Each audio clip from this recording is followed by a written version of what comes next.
critical race theory. You've heard the phrase, but what in the world is it? Why should you care? Let's talk about it with Ed Uszynski on Steve Brown, etc. He's an old white guy, an author, broadcaster, and seminary professor who's sick of religion. And he's brought friends. Please welcome Steve Brown, etc.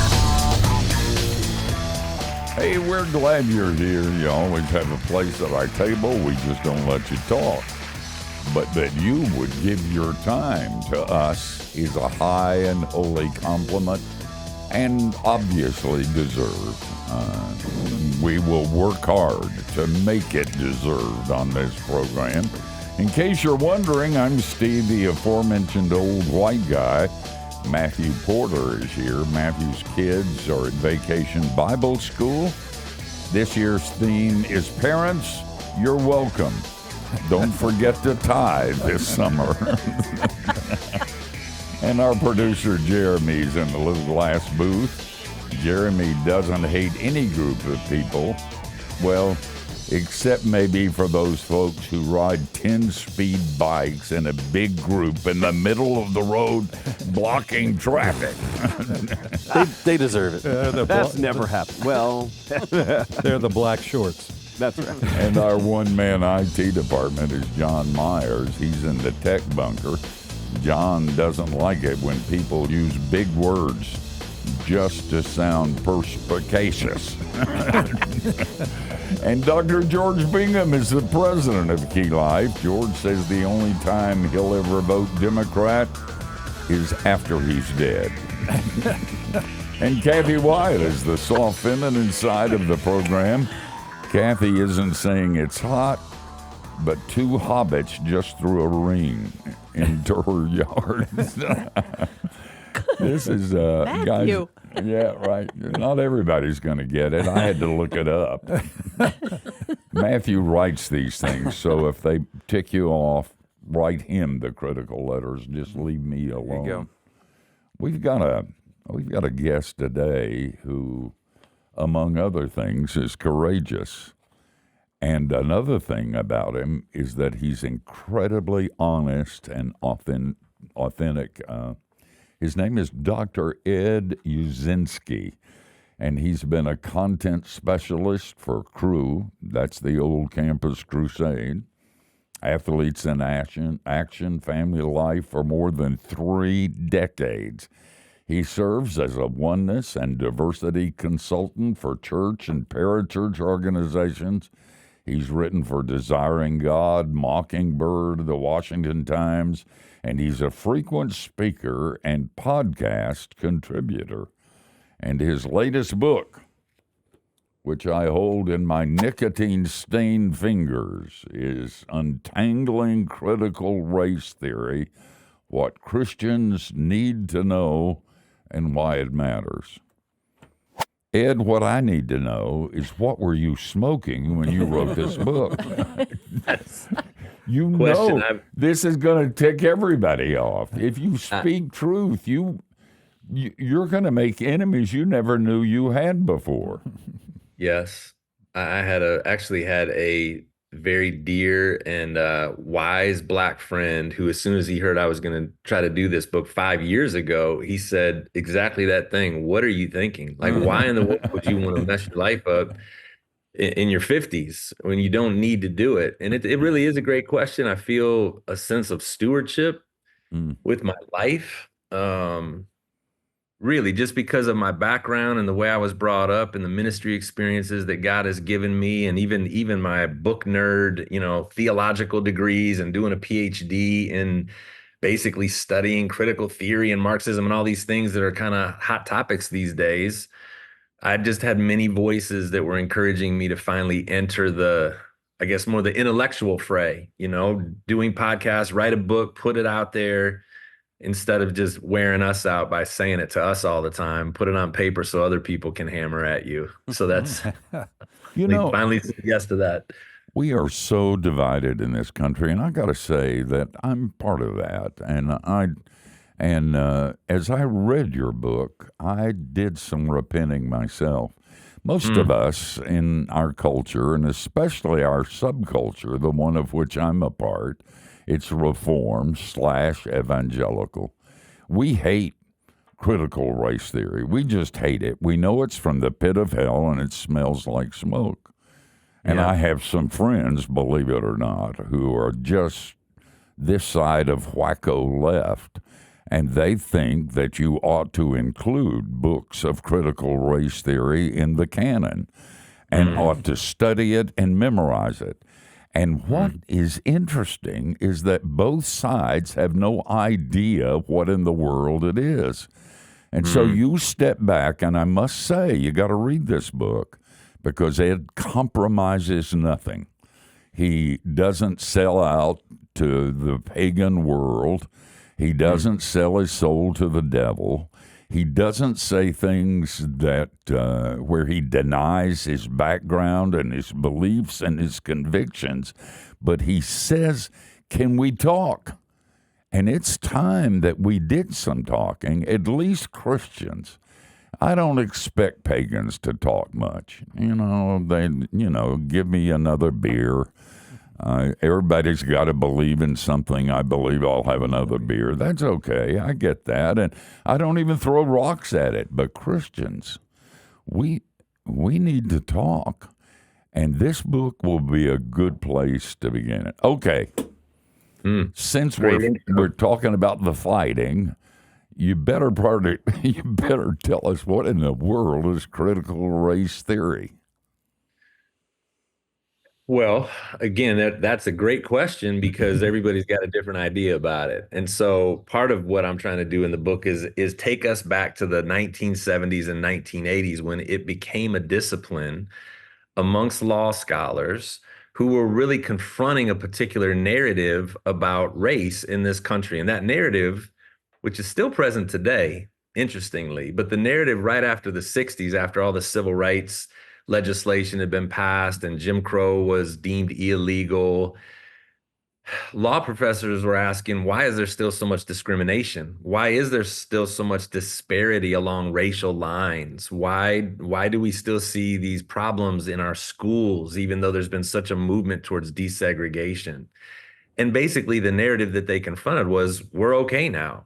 Race really is not an issue for us anymore. We've kind of washed our hands of it as a nation. We can kind of put that evil history behind us and just kind of assume that the last 400 years have evaporated. And these folks said, yeah, not so fast. And they basically just, they flipped some basic philosophically liberal beliefs upside down, that we're all colorblind now, for example. And they said, yeah, not so fast. People are never colorblind entirely. Racism's not a problem anymore. Let's flip that around and say racism is woven into every strata of society. Now let's discuss, things like that. They just flipped those common notions around and showed, I mean, they weren't just saying it, they showed through theorizing how, in fact, those things weren't true. Those ideas weren't true, at least not always true. And so it's morphed into a whole bunch of different stuff today. It's gone into a bunch of different disciplines, education, and it shows up in criminal justice and the way we talk about criminal justice. Because what's true about any theory is that once a theory is born, it goes in search of application. That's the way it works in the academic world. People come up with ideas or hypotheses for why things are the way they are, and then their colleagues write a bunch of papers on how to apply it in different ways. And so you'll wind up with some pretty wacko ideas on how to apply these ideas and some pretty solid ones. But as a Christian, what I've been saying and feeling ever since I first encountered the ideas was that we don't need to be afraid of the questions that it gets us to ask. We, in fact, could benefit if we would slow down and ask, what is our racial history as a denomination? Instead of just assuming that we're all good now, even in 2024, which is just such an easy narrative to buy into, what if we at least explored it? Are there some patterns or policies or ways that we've structured ourselves that would actually make it difficult for non-white people to feel like they were included in what's happening in this space, whether it's parachurch or it's denominational? So I wanted to write a book that would help us to slow down and do that kind of work. The big question has been, since the Southern Baptists had their blow up in 2019, is it possible to use critical race theory as a theoretical lens in the church? Can you benefit from that? And like you said, Steve, immediately we got polarized around that question, and some said definitively, no, it's from the devil, every bit of it. It's the worst thing that's happened since it's since the time of the Reformation, just these outlandishly over the top statements. And then others have maybe gone too far on the other side of saying, no, it can and should be used. And like you said, memorized. But I have felt like there's something in the middle there that we're just missing out on in the midst of all the hostile rhetoric. And that's what this book is trying to get at. Ed, it may be what's missing is the truth. If you'd called it something else, you could get away with this a lot easier. You sort of made an obscene gesture to your readers and shouldn't be surprised that both sides are going to come after you. Don't answer that. We're going to a break. We got to pay for this. So we're going to back up. And this is hard work. And we're going to rest up and have some cookies and milk. And then we're going to come back. Ed Uszynski, Untangling Critical Race Theory, What Christians Need to Know and Why It Matters.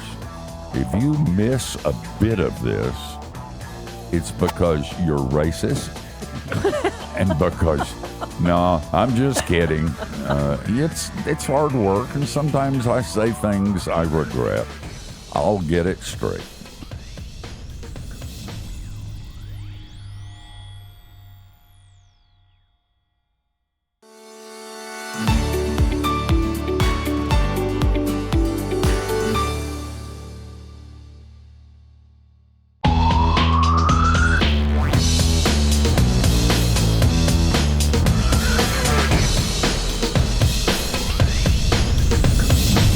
Hey, thanks for joining us.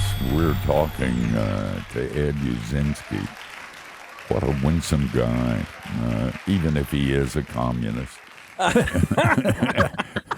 No, I take that back. He's not, and we're going to talk about that as we go on. His new book is called Untangling Critical Race Theory, What Christians Need to Know and Why It Matters. Ed, I love that you have the word untangling in there because that's a perfect term because I've heard about critical race theory for years, and it feels like a big morass of stuff that needs to be explained and unpacked. You write in the book this quote. You said, "I don't need most of their solutions, critical race theorists, but I do need their observations." That felt like that unlocked a lot for me. Would you say more about that statement?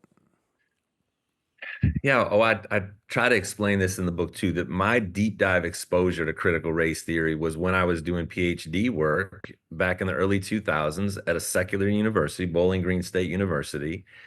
And I was surrounded with people who were philosophically committed to pretty radical progressivism. And so as we would talk about these ideas, as we talked about any ideas, any theoretical ideas, the people that I was sitting with would always go to places where they were trying to erase the lines that are in place. I've been saying that for years. If I had to summarize what I feel like radical progressivism is, they're just trying to erase the lines. They believe that any lines that have been put down by anybody is an expression of power, which it actually is. But that those lines, for people really to be free, they need to be erased. Now, we believe that lines are actually super helpful, especially if the lines are drawn by God and the vision for humans flourishing that God gives us in the Bible, that those lines are actually super helpful. They provide for us, they protect us.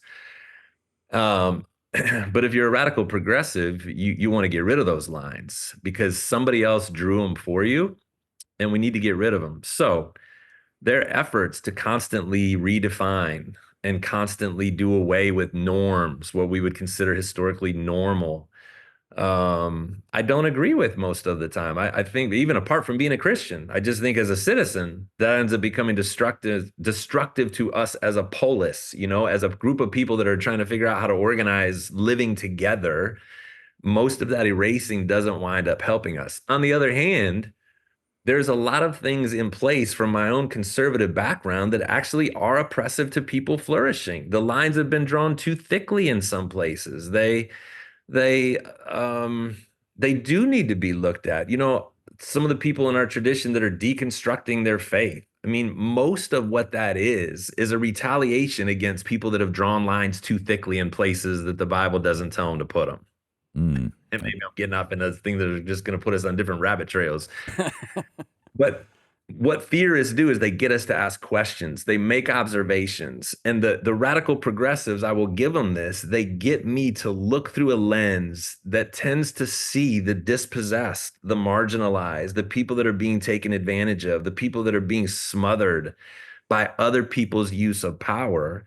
And I grew to appreciate that, even as I was still like very turned off and felt dark and dirty at the end of our classes so often, because it is just so hedonistic when you try to get rid of all the lines. I still appreciated that they were making me look at things that for some reason in my own Christian community, we have tended to overlook or not pay very close attention to. Steve, I had seen the Manhattan Institute document that you had been a part of back there in the early 2000s. I looked that up, and it says at the beginning, I think this is super relevant, that Christians are heirs of a 2,000-year tradition of proclaiming God's word, seeking justice in our societies, resisting tyranny, and reaching out with compassion to the poor, oppressed, and suffering. And just right away reading that paragraph, I thought the communities that I've been a part of as a Christian, again, if I'm just going to be really honest, and I've been a part of a bunch of them, I've been a part of huge parachurch organizations, a bunch of different churches across the country because of travel and different seasons of my life. They've all been committed to proclaiming God's word. But I can't say confidently that the way we've lived this faith out, that we were seeking justice or ever even really talked about it, that we resisted tyranny. Like, what does that even mean? And do we have discussions about what that would mean locally? Reaching out with a compassion to the poor, oppressed, and suffering. Most of the time there's a committee or there's money that's being spent in those directions, but the mass of people that I've been with haven't necessarily been taught to have anything less than indifference most of the time to the people that fill those categories. The Democrats are trying to help them. And we know we don't like the Democrats. And right. So we tend to not see those verses in the Bible that would actually steer us towards those people. And we end up listening to our partisan political voices more than our prophets. And that's left us where we're at in this discussion of race, of just not being, I feel like we're at a deficit when it comes to having this conversation, because we either haven't been exposed to Bible verses or our theological tradition won't let us go there, or we've been discipled more by Fox News than we have by the Bible. We've just spent more time listening to those voices. So that's what I mean by it. Ed, that's good. And I agree pretty much with what you said, but I also know that progressives build very few hospitals and schools. They feed very few hungry people. They don't go throughout the world to places of brokenness. They have not reached out to those who, they talk, but it's called virtue signaling. And there's a difference between that and having dirt under your fingernails. Agree. Okay. And that's why I don't need their solutions. I'm not following their path. I'm not taking my marching orders from them. I'm recognizing that they got me to look in a direction that maybe I haven't been looking. And there should be a better Christian option then for how we engage solutions towards those people, right? But if you don't ever talk about it, or you never engage verses that would take you there, you won't do it. That's true. I agree with you. Yeah. And I think, and then we're going to take a break and we'll come back, but I think that sometimes the reason we don't is that we have a higher view of human nature than the Bible does, both them and us. And one of the things I found winsome about your book was your own personal repentance and being willing to look at your own stuff and not just somebody else's. And so this is not a book of self-righteousness. In fact, it's a journal that is just the opposite. And I rise up and call you blessed for doing that. And because I know I'm forgiven, I can look at that stuff too. Can find places where I've failed and backed off and didn't speak up when I should have, when I didn't feed the hungry, when I was racist and didn't know it. That's easy to do if you're a Christian and you understand what this thing is all about. But if you're defending yourself, and no Christian should, because we announce to the world how screwed up we are when we join the church. If we could just remember that, we could talk. And that's what we're going to do when we come back. The name of the book, and it was not Ed's title, Untangling Critical Race Theory, What Christians Need to Know and Why It Matters.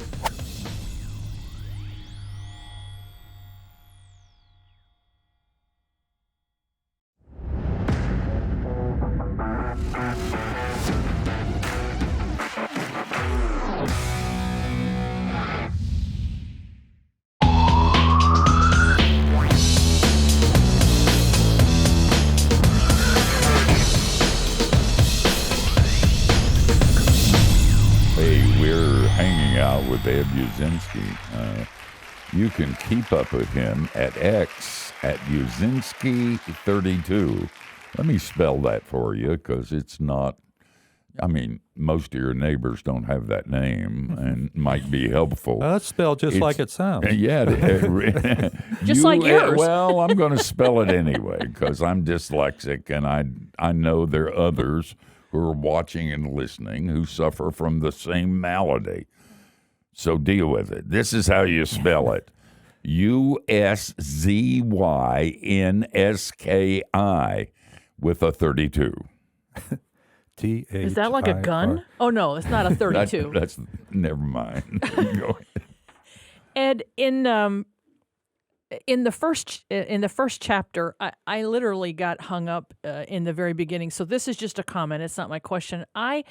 I'm older than you are, but I remember growing up in Connecticut in a very conservative, back in those days, fundamentalist evangelical church. And as I got older, I remember wondering. And I loved that church. I loved those people. They loved Jesus with all their hearts. They sent money to missionaries. I mean, they just did everything great. But I felt this great divide between, and I don't even want to use the word social justice, but I felt like the stuff that the, quote, liberals at that time were centered on, which had to do with issues of like caring for the body and, that kind of thing, were not addressed with us. We were more concerned with the soul. And so I just appreciated that you brought that to light and finally, for the first time, thought, you know what? I wasn't dreaming. I mean, it really was the way things were back in those days. So thank you for pointing that out. I really appreciate it. A little bit later on in chapter 1, you made a statement that said, I'm just going to read it really quickly. First, for my Christian friends concerned we're losing the culture war, if progressive ideology wins, it won't be because Christians failed at resisting it. Rather, it will be because God is using the spread of pagan ideology to discipline his church. And I wondered, are there specific things that are problems that you see that the church is ignoring? I just had this conversation with someone yesterday. So where do I get that from?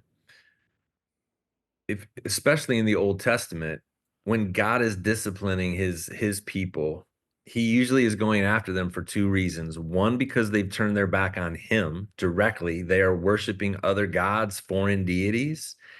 But two, and really closely behind, it seems like it's almost always because they are not paying attention to vulnerable people in their midst. They're not paying attention to justice. They're letting the immigrant be trampled. They're letting the poor people be left out, right? It's the marginalized are not being cared for and taken care of. So that's why in Amos and in other places, he says, leave your sacrifice and go do justice. Go make things right. Go make sure that people are being treated the right way. Okay, before you come to me and pay homage to me. That's how you can live out your faith. So my comment there is I really do think that, again, there's pockets everywhere. It's not all or nothing. I've got all kinds of examples of people doing a great job intentionally of caring for marginalized people and taking justice seriously because their own Bible study and their pastors and their community has made that an issue for them. But I'm saying that my experience is that I've been with most of the white evangelicals in particular are not paying enough. They're not paying attention to those groups in society. And again, they're kind of writing them off politically because there's so much rhetoric coming from the Democratic side of things, and we don't want to be in any way aligned with the Democrats. And so we end up ignoring that. And I think that breaks the heart of God. Now, would we also be judged for allowing homosexuality to be endorsed and affirming marriage? And again, I'm going to get myself in trouble here with different parts of the audience. I think we too often are going across lines that God drew that are an offense to him inside our communities. So judgment can come for a whole bunch of different reasons. I'm focusing primarily on my concern that we're not paying close enough attention to issues of justice. It's just not part of our discipleship. Enough. It ought to be easy to do given what we believe. I mean, that should not, but it is. It should not be a hard thing for Christians to do. I mean, if we are who God says we are, and that's not a very pretty picture, the response ought to be, of course, let's do something about it. Of course, we're screwed up. Of course, we have turned a blind eye to people, and we're so sorry. So let's see if we can. That seems to me a Christian thing to do, a normal Christian thing to do, a biblical thing to do. But it so often isn't. But Steve, you say that with confidence. And again, just to even slow ourselves down, you say that with confidence because you know your Bible. And I don't know that we can assume that that's an assumption that we make when we know. You probably have even had other segments where you talk about biblical illiteracy in our culture, the moment that we find ourselves in. Definitely outside the church, people don't know the Bible. But even inside the church, I am concerned that I've actually assumed too much about what people know and what verses they've been exposed to. I'll hold it right there. I'll let you finish the sentence when we get back. I promise. Don't go away.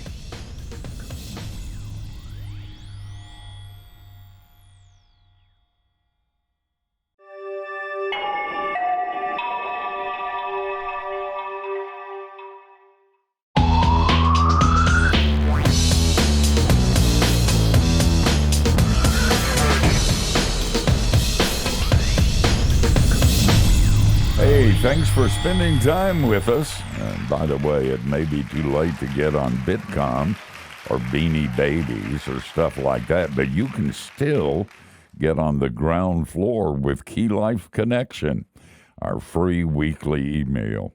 Give it a try at keylife.org/subscribe, and it's free, so you can't complain. Before the break, we were talking about I would suggest that people study the Bible, and you wouldn't have had to write this book. You were talking about that. You might want to complete that sentence.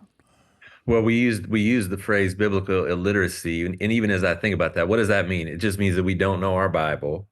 But I would even go one step further and just say we all know some parts of our Bible, but I think, again, in the kind of churches that we've been a part of, I think on this show, where the Bible is actually held up and it's taught, we get exposed to certain parts of the Bible at the exclusion, usually, of others. It's just the nature of the way things work. Unless you're very, very intentional as a pastor to be doing a survey from Genesis to Revelation, and you're expositorily going through the scriptures, or you're making sure that all of the major themes are being talked about, it's super easy to, as one pastor, I was sitting in a church service not too many months ago where a pastor who's been pastoring for almost 30 years admitted that he had never done a message on mercy before.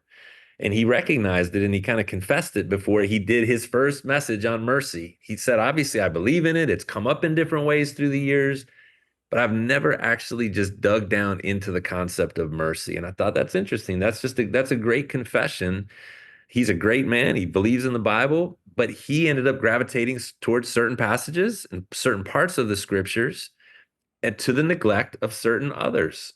So we're all probably at some kind of a deficit when it comes to knowing some of the verses that would make us be able to say, of course we would do this. Who cares if the Democrats are talking about it? This is what Christians do.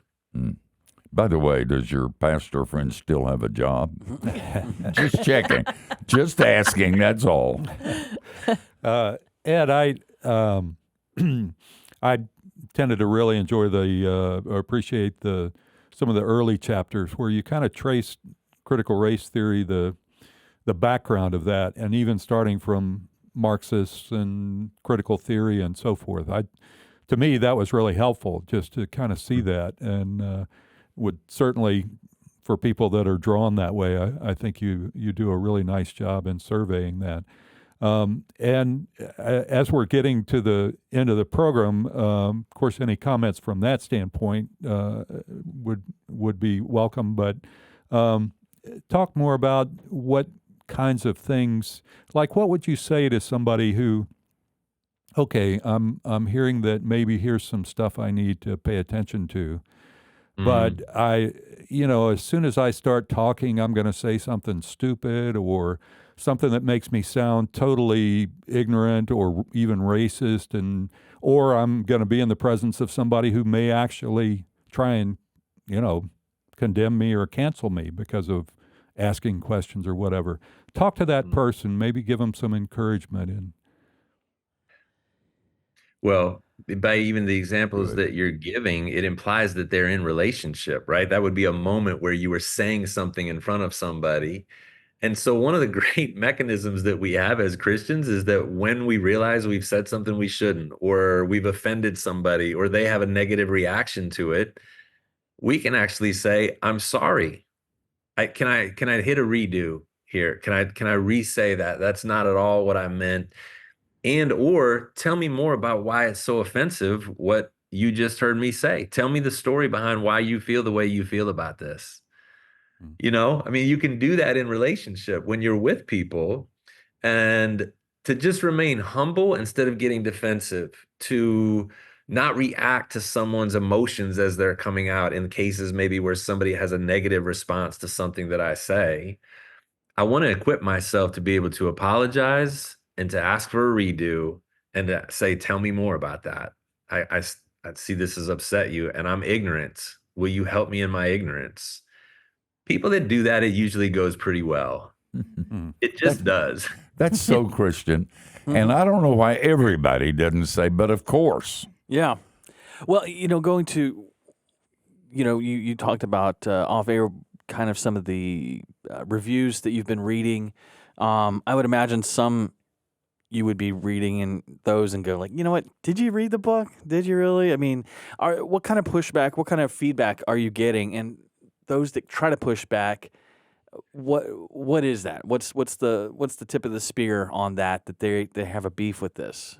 Yeah, and so some of the pushback is that I'm not taking seriously enough the negative ramifications of all that gets called critical race theory today. And I think it's a fair critique of the book. Again, personally, I'm fully aware of the negative ramifications. I lived it in my PhD program, and I'm living in the same society everybody else is. I already said lines are getting erased, and I'm super uncomfortable with it.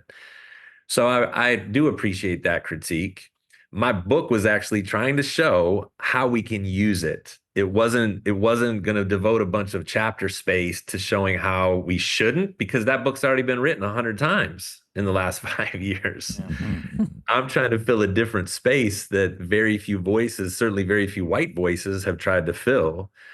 And then the critique that it's just too negative, even as Steve was joking around, that, our defense mechanism, anytime we hear critique of white evangelicals or white anything, the natural default response is to become defensive.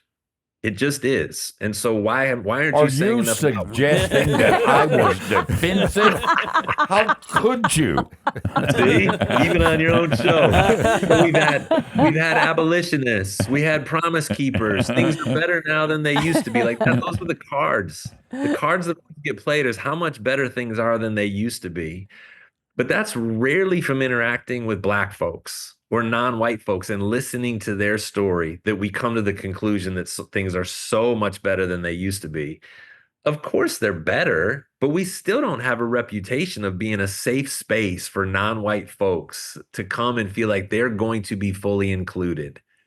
I didn't say that's not happening anywhere. I said collectively, we don't have a reputation across this country for being a safe space. In fact, much of what gets talked about on social media and written about is just the opposite. That we're still hard-headed and unwilling to talk about these issues. We're letting CRT become the latest way that we can kind of remove ourselves from having to think about it. And I think that's a problem.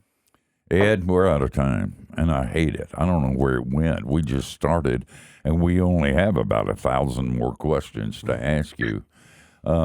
Get the book, and for your small group, it'd be a great book to study.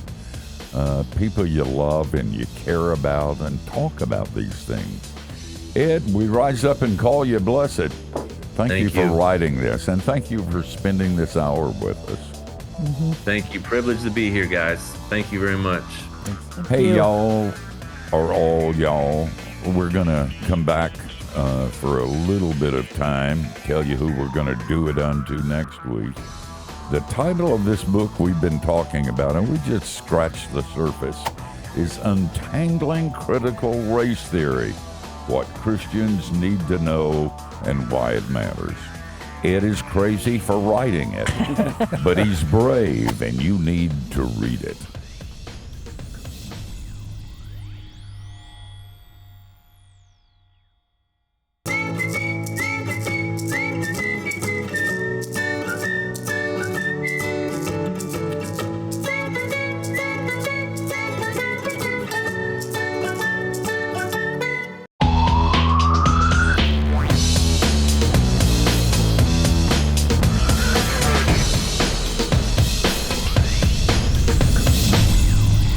What a good hour. We really like Ed Uszynski. He's winsome, and he's real, and he speaks truth, but he speaks it kindly and in a way that we can understand and we can discuss. And guys, there isn't any subject. I used to bring up the subject of sex sometimes when I was a pastor, and every time I did, somebody came to the door when they were leaving the church and said, "I think you went too far." And I would say, "What do you mean?" And they'd say, "Well, sex." We become people that don't talk anymore about these things, and we really do. And Christians can. We don't have anything to prove. We don't have to pretend to be anything other than what we are, and that is sinners, badly in need of God's grace. And as long as we remember that, remember who we are, and that grace runs downhill, we can discuss anything. And I think a good example of a man who can do that is this particular book. I really, when Kathy got him as a guest, I was thinking, oh, no, I don't want to do this. and then when I read the book, I thought, Kathy done good. He's a man that's speaking truth, because that's what Christians do. Are we racist? Yeah, that's what sinners do. Should we try to do something about it? Of course. But don't be utopian and expect that you're going to fix the world with your dumb theories. That's not going to happen. And when Jesus said, "The poor you always have with you," he was saying something more profound than the poor. He was saying, this is a messed up world, and it's not going to be fixed until I come back the second time to fix it. Meanwhile, deal with it, Turkey. That's the original Greek. Kathy, who's going to be with us next week? Next week we have somebody who's new to us, a new friend. His name is Adriel Sanchez, and his book is titled "Praying with Jesus: Getting to the Heart of the Lord's Prayer." So this is 2 weeks in a row where we've had somebody brand new to us. How about that? Yep. So this is going to be about the Lord's Prayer? Uh-huh. It's not the Lord's Prayer. The Well, Lord's why Prayer don't you is just in ruin my John. introduction? Well, the Lord's Prayer, that was Jesus. That was the prayer Jesus taught us to pray, Okay. I guess. Praying with Jesus, getting to the heart of our prayer. That's not going to sell Call the very publisher. No, it's not. We might need to finish with the Lord's Prayer. Yeah, it can't hurt. Let us pray. Hey, guys, we're coming back next week, same time, same place. That's our fond hope you join us. And between now and then, don't do anything we wouldn't do. And that gives you a wide berth.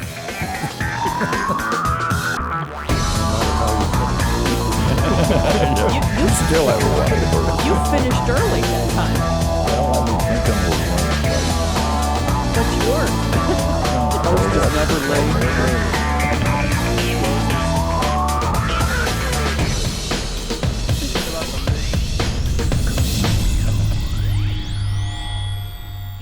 Are you going to keep this?